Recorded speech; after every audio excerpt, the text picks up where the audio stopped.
The passive-aggressive trap, using Stoic indifference to neutralize covert workplace hostility.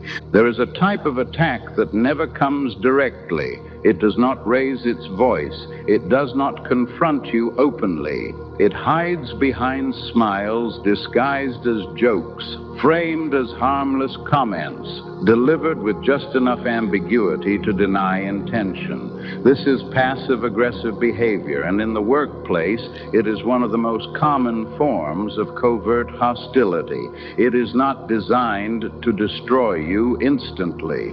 It is designed to slowly destabilize you, to provoke you into reacting, to make you lose composure while the aggressor maintains plausible innocence. Most people fall into the trap without realizing it. They hear the subtle jab, the sarcastic remark, the backhanded compliment, and something inside them reacts. Maybe they defend themselves. Maybe they try to correct the comment. Maybe they respond emotionally, even slightly, and in that moment the game is already lost, because passive-aggressive behavior does not seek truth.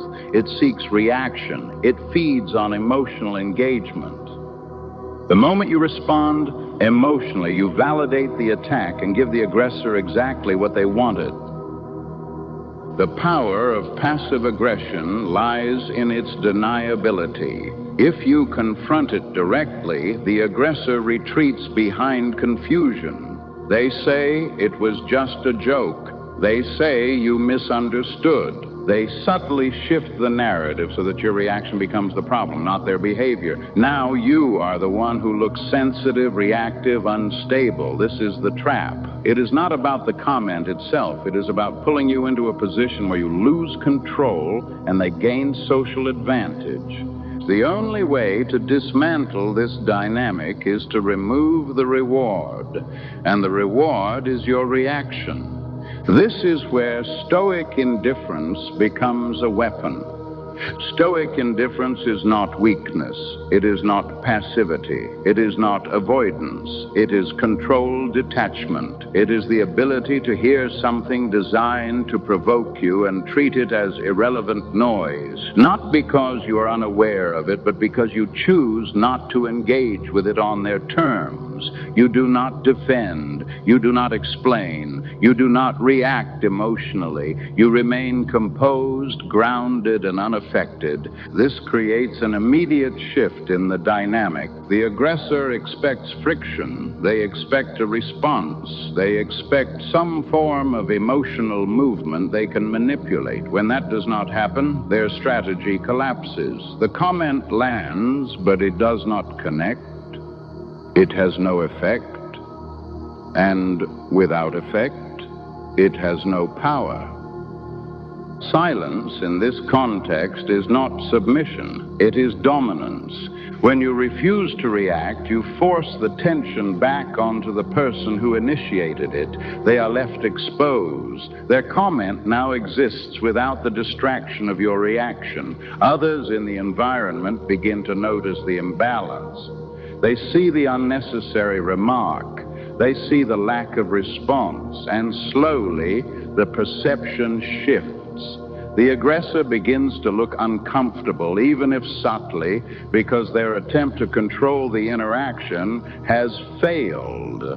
This is how hidden hostility is brought into the light, not through confrontation, but through contrast.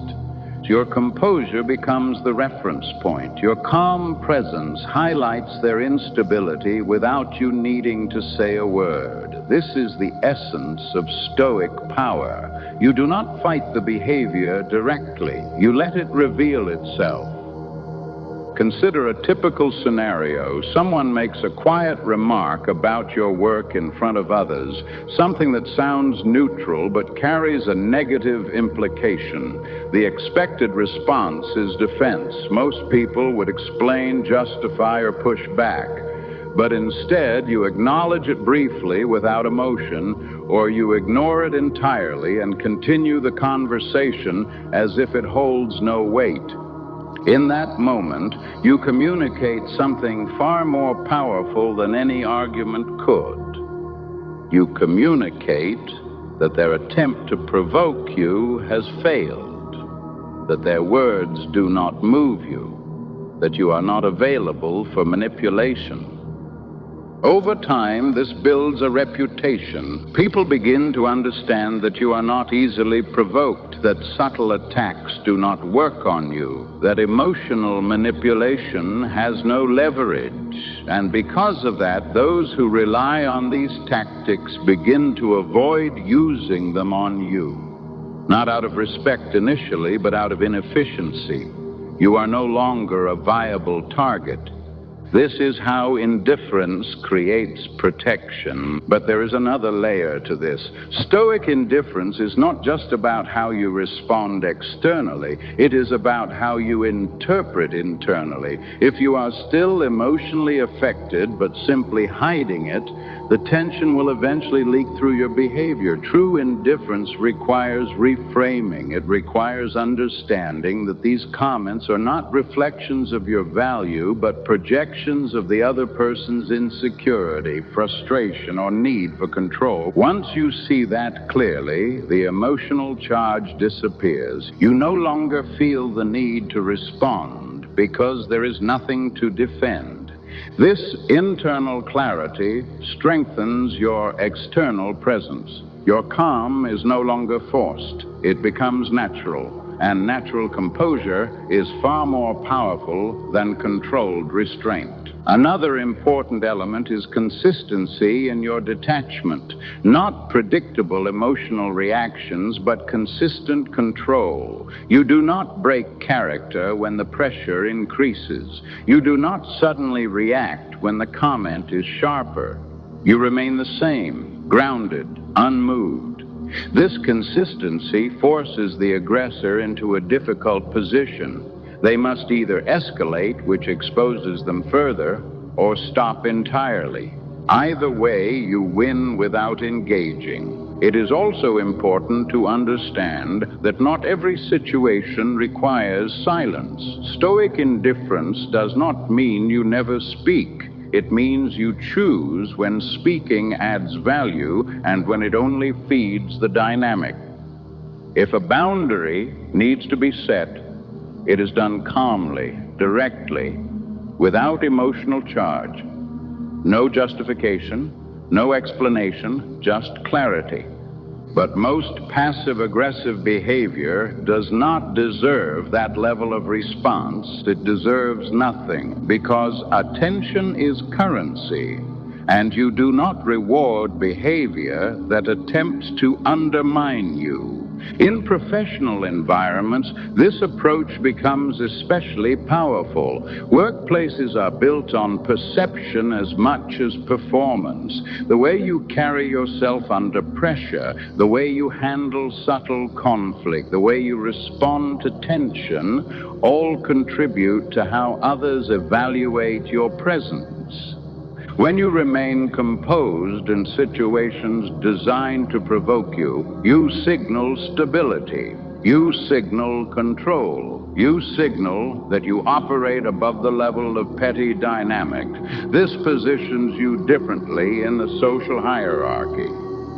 Not as someone who competes emotionally, but as someone who cannot be easily influenced.